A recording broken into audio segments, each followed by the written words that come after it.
Okay, hi all. So I was placed in Harman Connected Services from campus. So that's where my career began, where I joined as associate software engineer. And going forward, then I moved to Deloitte Tax for US. So there again I worked on Python and .NET, where again it's more like tax automation, where we kind of automate. Presenting again, they start thinking about first a prototype. So if you want to build a product, you would first think about a prototype. Like you guys would have heard about Ajay. Ajay Challenge. So where they say you make a small product and give it, and then they so customer feedback comes in and then you rebuild it.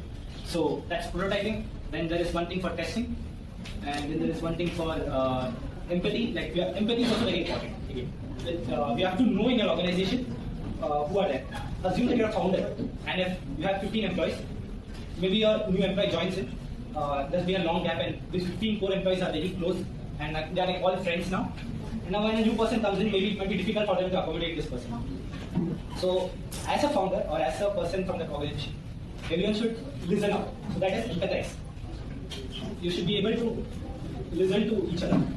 Okay, like you should be able to listen to your employees, or you should be able to listen to your colleagues. So that is a way any successful organization needs to be run. So you, when you start a startup or when you work with a startup, you will find that your work pressure is more, or you have to work overtime. So when you do that, you should find a purpose for it. Like you wouldn't work after 6 o'clock, 7 o'clock, or maybe at night to talk to a US client. So that's because you are also on the same mission as the company is, to serve the clients better. So that essentially means that you have to listen to people. Your work, your talking, your skills, everything matters, but there are people that matters too. It's the people around you, maybe your teammate, maybe your lead, maybe your manager. But when you become the manager, it becomes even more difficult. You have to listen to everyone, and you have to work in the best interest of the company. So the people element, you have to learn to network, you have to learn to talk, you have to be able to tell clearly what you want to. Like if you just assume that you're working on, since all of you are not going to be future developers or testers. So when you're working something on some task or user story, you'll be stuck for sure. For the first 1 year, you'll be stuck. So if you don't ask, no one is going to come and tell you, do this like this, do this like this. Unless you ask, you have to be in a good rapport with everyone. Maybe most probably with your lead and with your senior manager or whoever is your colleague. It doesn't matter. You have to be in good rapport with everyone. But with these people, the closer you are, the easier your things better. If you want something, if you want to ask something, there will be 100 tools which you have not learned right now in college or something which you don't learn. But when you go there, you will see that new tools have come up, new things are there. You don't know what to learn. So you should be able to talk to them clearly, communicate. First of all, build a rapport, build a bond. That's essential. You're owning the company or you're working for the company, you need to have it. Have a good bond with everyone.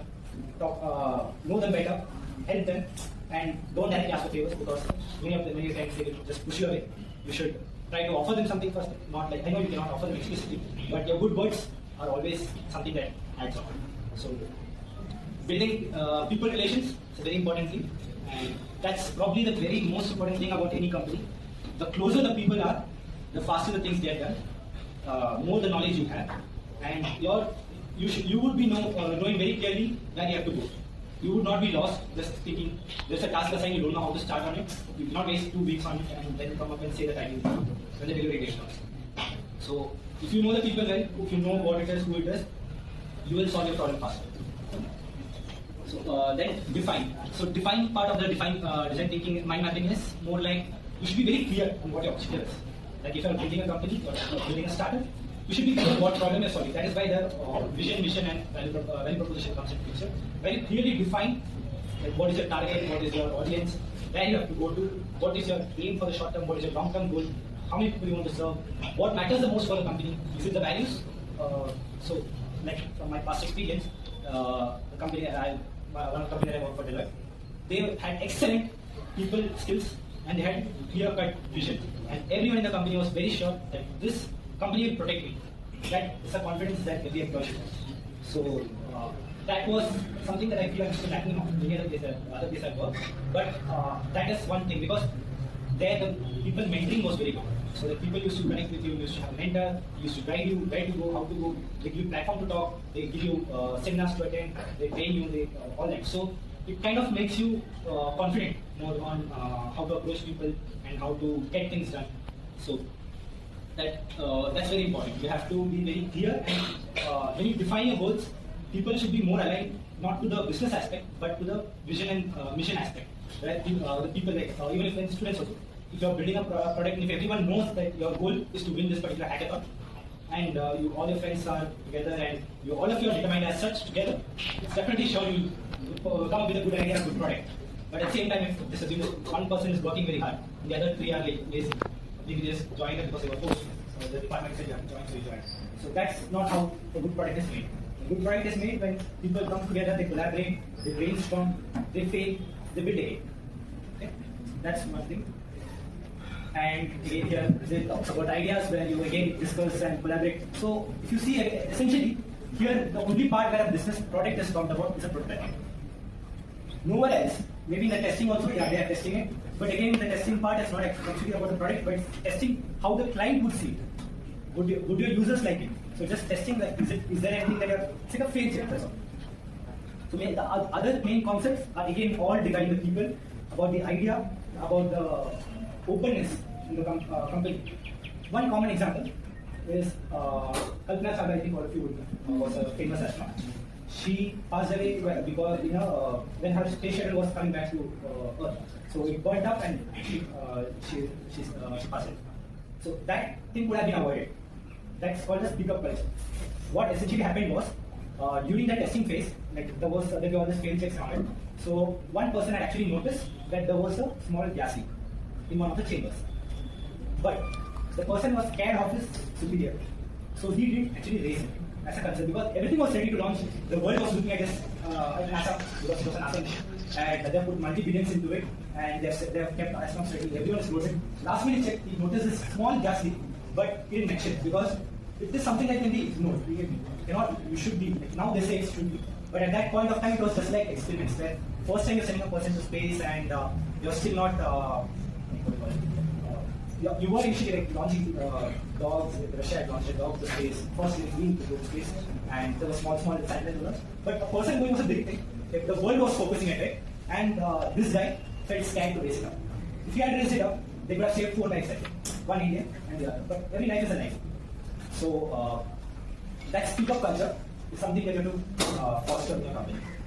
Even if it's in your team, maybe you're joining an MNC, not a startup. So in that case also, you have to. So more open you are with your team, with your management, with your people, no one is going to hang you. What's the worst they can do? They can fire you. Okay?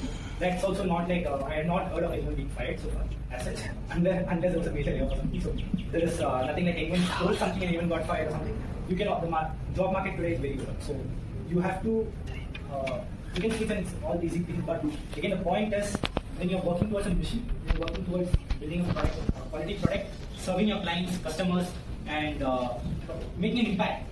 Maybe you're working in the healthcare, you're making a CT scan machine which automates AI, which detects cancer. So all these things, if the person is not, if the team members are not able to open up and speak, your purpose is not there. As a skill, anyone can it. Okay? This raising the red flag, talking not behind the backs, talking openly in the forum. Takes a lot of guts when you speak up in a forum. Like when maybe your team is discussing behind the project ideas. It's very difficult to when everyone is saying that this is going to work, but you know that there is something that might fail. There is something that might be a problem. If you don't speak up, that point is not highlighted. Okay? So if you would have essentially noticed, every team would have a mix of audience, like a large, maybe older folks, younger folks, mid experience. So it's never like a team of all freshers. It's always a mix of 10 years, 20 years, 15 years, 5 years, 6 years. So that's because they need to have ideas coming in from all aspects. So unless you speak in the forums, it's not going to happen. And it can start anytime. Maybe I don't remember doing anything other than my project presentation on stage when I was in Sapthagiri. I actually started doing presentations when I was in Deloitte, where they opened up the forums for us and everything. So that's the way. So everyone has a time. Maybe you start in here. The earlier you start, the further you go. So you can communicate better. You will make connections. You will notice that you will start talking to people. That is, in one way it might be, you might feel it's not providing you, but the networks that you make is very important. Especially in the corporate business world, it's very important. You can start a business. Maybe your friend works, a person sitting next to you, works in Amazon or Adobe next to you. You can laugh at it, but it's possible. Okay, because maybe they might play somewhere here, but in the next day, with the same skills, they might go to some other company. So it's everyone has a skill, everyone has a time, and after time I got so it takes a time